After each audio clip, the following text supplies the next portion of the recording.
This is the pattern I want to repeat. Go to Object Repeat, click Grid. And here it is. Drag down and you will get more shapes.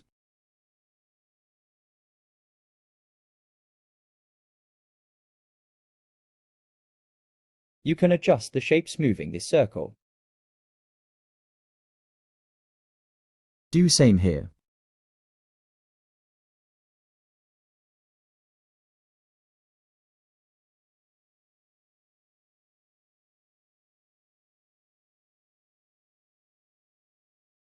Select and you can change the color of whole grid at once.